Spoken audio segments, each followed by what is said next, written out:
Entre mort et rédemption, entre fatalité et espoir, une légende apocalyptique, une première mondiale, un opéra en 4 tableaux dont on va vous parler à présent. L'Apocalypse d'Icare, une œuvre signée Dominique et Guillemette de Villancourt. Dominique de Villancourt s'inspire de ses voyages dans les déserts du monde et de cette rencontre avec un serpent. Il compose un opéra. Il rapproche le mythe d'Icare de l'Apocalypse de Saint Jean. Il s'interroge sur la fulgurance de la chute et sa révélation. Vous comprenez bien que sur une antenne comme la nôtre, la chose ne pouvait laisser indifférent. Alors je reçois Adam Barrault qui est artiste lyrique, chanteur d'opéra, basse, baryton qui est avec nous.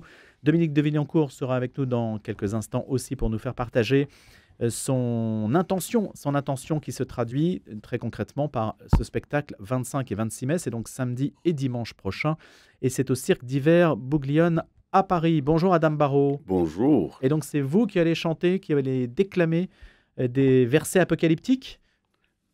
C'est moi le prophète et je suis content.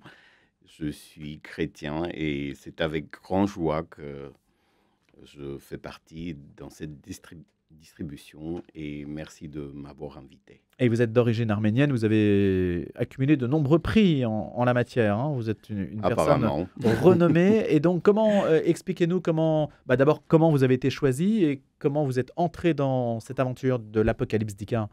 Oui, depuis quelque temps, on se connaît et Dominique, il avait gardé mon contact et un jour, il m'appelle et il m'a annoncé qu'il a écrit l'opéra en pensant, le prophète, que c'est moi qui va interpréter et avec grande joie, j'ai dit oui. Combien de temps ça dure? Combien de temps est-ce que vous chantez? Combien de temps? Je chante pas mal, je chante une demi-heure. Et c'est toujours des petites interventions et aussi c'est l'Apocalypse de Saint Jean. Et en tant que prophète, j'arrive avec l'ascensoir et avec une capuche et c'est très émouvant et vous allez voir, vous allez découvrir vous-même. C'est un type d'œuvre que vous n'avez jamais interprété jusqu'à présent? Non, c'est une création. C'est une création et même j'ai pensé de faire une petite surprise pour vous en chantant un petit bout. Eh ben, allez-y, dès à présent. Et puis il y aura une autre surprise tout à l'heure, ce sont des places à gagner. Je poserai une question et vous m'écrirez à louis.dauphren@radionotre-dame.com et donc il y aura 8 places à gagner tout à l'heure pour l'Apocalypse d'Icare qui donc est joué samedi et dimanche prochain. Adam Barrault, on vous écoute? Alors, vous préparez, voilà, le casque. Là, on sent le professionnel qui se prépare. Allez-y. Puis, un second signe apparut au ciel, un énorme dragon rouge feu, à 7 têtes et 10 cornes, et chaque tête est surmontée d'un diadème.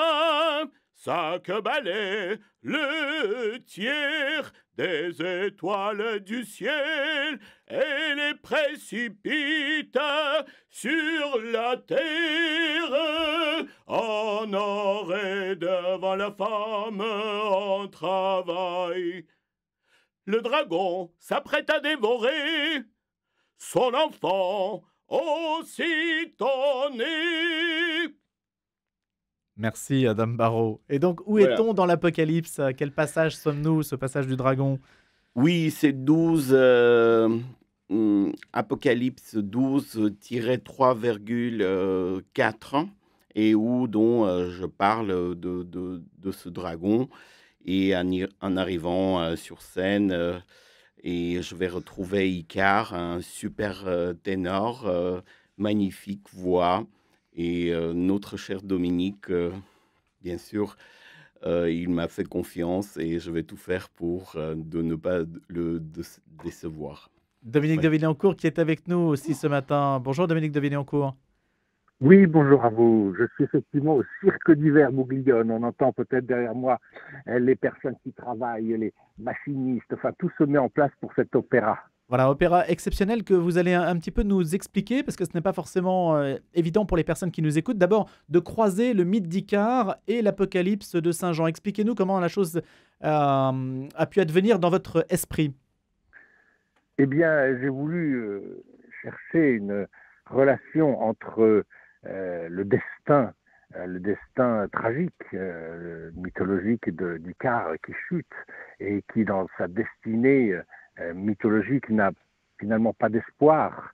Et cet espoir, justement, qu'on trouve dans l'Apocalypse, malgré ce qu'on a entendu, la magnifique voix aujourd'hui de Adam Barrow, qui fait évidemment le prophète, eh bien, qui a des versets apocalyptiques, mais en fait, cet apocalypse, c'est une révélation. Vous savez que apocalypsos, en grec, ça veut dire révélation. D'ailleurs, l'Apocalypse commence avec ce terme, révélation.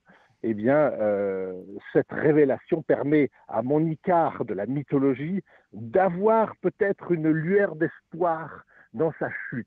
Il chute et il comprend dans sa chute pourquoi il chute et pourquoi il est en train de chuter. Et donc, en se révélant à lui-même, Icare va revivre sa vie d'une certaine façon à l'envers, en fait, c'est-à-dire à partir du moment où il meurt, c'est-à-dire la vieillesse, puis la maturité, puis la jeunesse, puis l'enfance.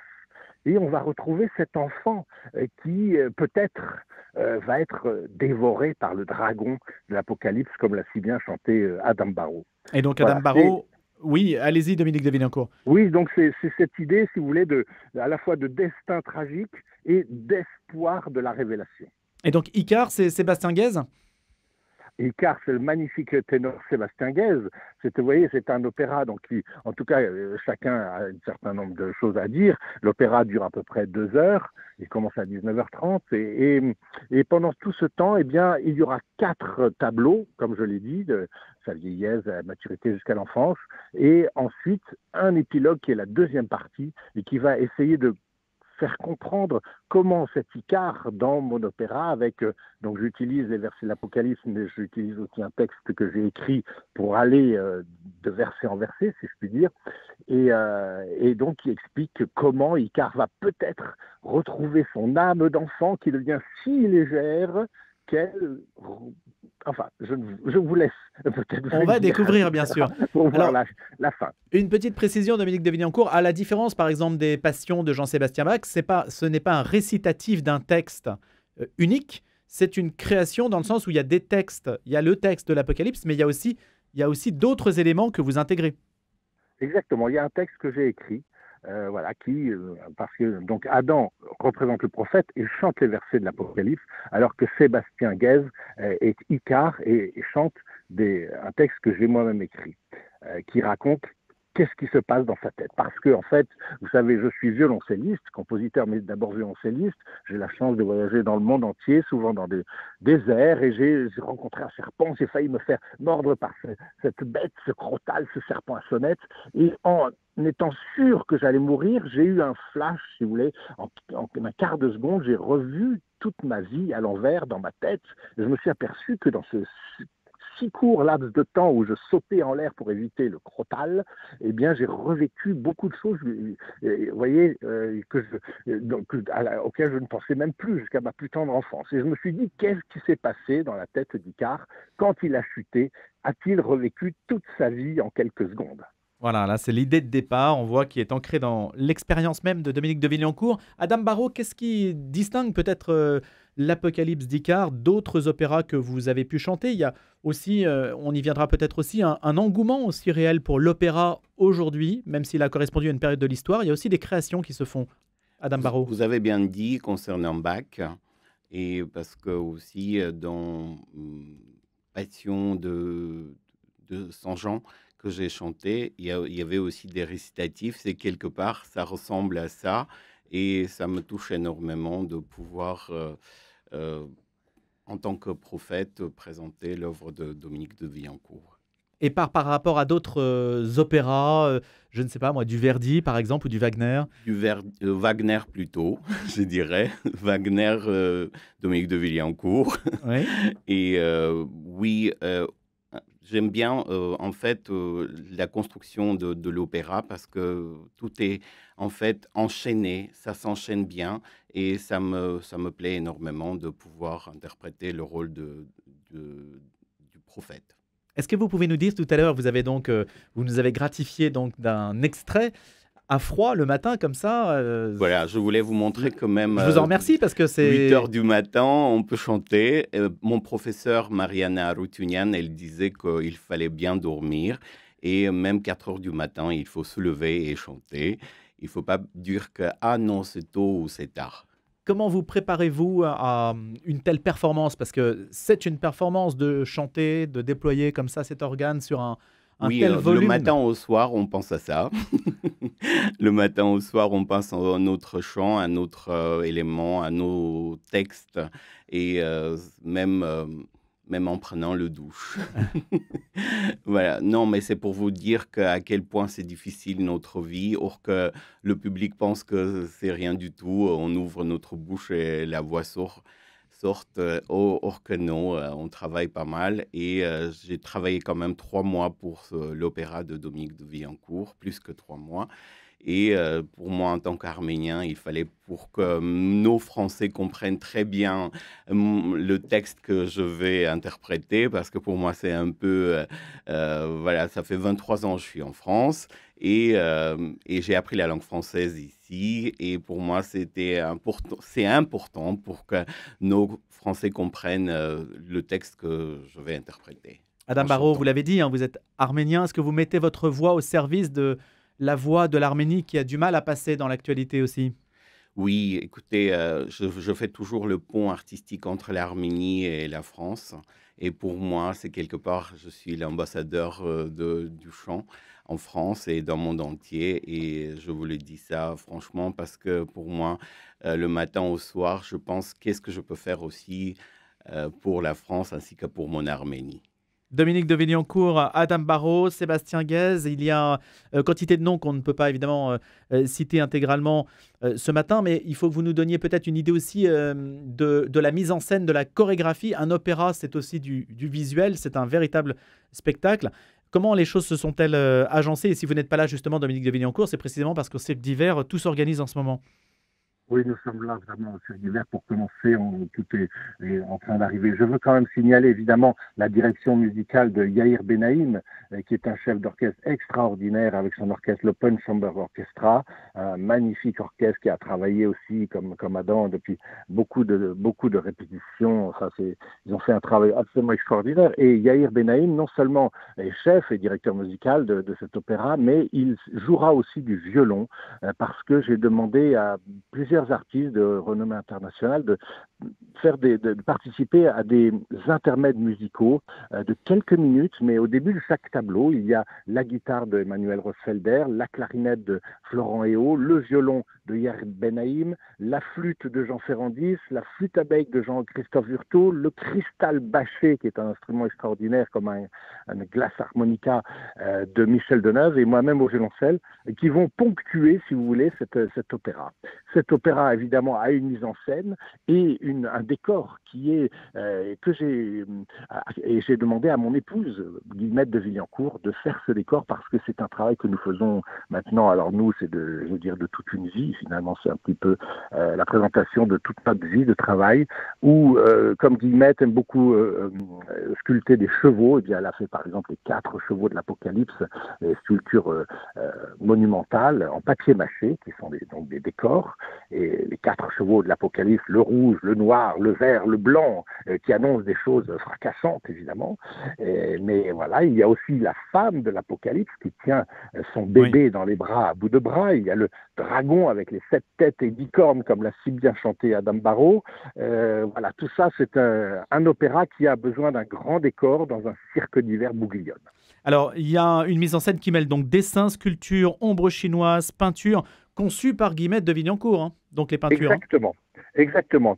C'est vraiment le premier tableau est consacré donc aux 24 vieillards de l'Apocalypse et nous verrons 24 portraits de vieillards. Ensuite, il y a la chute que nous avons voulu situer, la chute d'Icare dans les falaises ou dans les montagnes, notamment la montagne Sainte-Victoire pour les Aixois qui me connaissent, d'Aix-en-Provence. Et ensuite, il y a les chevaux, comme je vous l'ai dit, enfin jusqu'à la fin. Jusque même, il y a évidemment Icare qui chute, et je laisse le public voir comment ce sera possible. Et Icare à la fin qui apparaît d'une autre façon et qui, d'une certaine façon, est rédempté, a une sorte de rédemption. Et c'est là où je situe l'espoir de l'Apocalypse face au destin tragique de la mythologie. Quel rôle avez-vous assigné donc à Adam Barrow, et Adam Barrow a-t-il là, je crois qu'il y a une répétition encore ce soir. Et donc, oui, alors peut-être une précision, on ne peut pas tout dire et malheureusement le temps passe. Il y a une représentation samedi et dimanche. C'est quand même très peu pour un spectacle d'une telle ampleur. Oui, c'est vrai, mais voilà, nous sommes samedi à 19h30 au Cirque Bouglione et dimanche aussi. Et nous attendons le public, d'ailleurs, qui est déjà très nombreux, mais ça fait vraiment plaisir. On est soutenu et ça veut dire que peut-être on sera réinvité ailleurs. Est-ce que vous avez donné, Dominique de Villancourt, est-ce que vous avez donné une direction, j'allais dire spirituelle, c'est-à-dire est-ce que le public va tirer une leçon? N'en dites pas trop, bien sûr. Est-ce qu'il va tirer une leçon de ce qu'il va entendre et voir? Alors, si vous voulez, moi je suis un artiste, je fais mon métier aussi comme Adam Barrow dans le monde entier. Et nous, c'est important comme artiste d'avoir un message, mais de pas forcément le dire. Vous voyez, on n'est pas là pour faire du prosélytisme ou quoi que ce soit. Non, j'ai un projet d'apocalypse d'Icare. Icare va se révéler d'une certaine façon. Les gens, vous savez, les obédiences, tous les artistes sont de toutes les obédiences. Je suis très œcuménique. Je crois que c'est très important d'accueillir tout le monde. Chacun a sa part. Vous voyez, par exemple, évidemment, nous avons Yair Benaïm qui représente la communauté juive, c'est important de le dire, mais nous avons aussi le cheval Al-Bourak, qui est le cheval sur lequel Mahomet est parti de la Mecque pour rebondir sur le rocher de Jérusalem et s'envoler vers le haut. Nous avons évidemment l'Arménie avec l'orthodoxie, je dirais, représentée par Adam Barrow. Je crois que c'est très important nous artistes, d'être d'une certaine façon laïques, et ensuite chacun peut comprendre des choses comme il le ressent dans sa tradition. Adam Barrow. Voilà. Et en fait, pour moi, c'était aussi de montrer que l'Arménie, bien sûr, merci Dominique, que l'Arménie est là. Et nous, Arakelakan Yekereti, ça veut dire que Église apostolique arménienne est là aussi. Et Dieu merci, Dominique aussi, je vous remercie de penser à moi, de montrer que l'Arménie sera là aussi parmi nos Français. Voilà, un beau spectacle qui se... Dominique, je vous laisse répondre. Oui, non, juste pour dire que d'abord, le premier choix des artistes que j'ai choisis, c'est la qualité artistique. Et ensuite, évidemment, si chacun a quelque chose à dire, à prouver, je les laisse faire. Mais en tout cas, le plus important, ce sont des artistes de renommée internationale qui présentent, je l'espère, j'en suis sûr même, parce que j'ai déjà évidemment vu toutes ces répétitions, à un niveau absolument incroyable, musical et artistique, que ce soit la musique. Je n'ai pas parlé aussi de la danseuse, Héloïse Bourdon, qui est première danseuse de l'Opéra national de Paris et qui va représenter cet Icare enfant, finalement, qui va peut-être se faire dévorer par l'horrible dragon de l'Apocalypse. Mais je peux vous assurer que ce ne sera pas le cas et qu'elle s'en sortira. Alors, je vais poser une question parce que vous pouvez gagner des places pour l'Apocalypse d'Icare. Je pose juste une question et vous m'écrivez louis.dauphren@radionotre-dame.com. Il y a 8 places à gagner, 2 places, vous gagnez une place pour 2 personnes, si on peut dire. Donc, je prendrai les 4 bonnes réponses et vous repartirez donc avec 4 places pour 2 personnes. La question que je pose est la suivante. Quelle rencontre quasi fatale a été à l'origine de la création de l'Apocalypse d'Icare? Quelle rencontre, ça a été dit dans l'émission par Dominique de Villancourt, quelle rencontre quasi fatale a été à l'origine de la création de l'Apocalypse d'Icare? Vous m'écrivez louis.dauphren@radionotre-dame.com et donc vous repartirez pour les gagnants avec une place pour 2 personnes, donc 2 places par personne, par gagnant, pour le spectacle de samedi ou de dimanche 25 et 26 mai, l'Apocalypse d'Icare. Je précise que ces places seront affectées aux personnes qui répondent en direct et pas sur la rediffusion de cette émission, puisque si vous nous écoutez régulièrement, cette émission passe aussi dans la journée. Création mondiale, opéra en 4 tableaux. Dominique de Villancourt, Adam Barrow. Dominique, est-ce que le spectacle sera joué à l'étranger? Est-ce qu'il est destiné à une tournée internationale? On aimerait bien. Alors c'est vrai que le texte est quand même en français.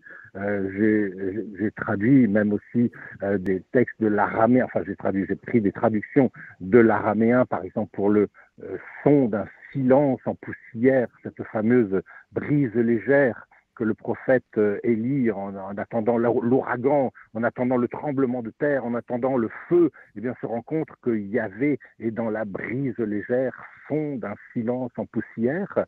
Donc, évidemment, pour comprendre ces termes, il faut être français. Donc, on est plutôt sur des projets francophones.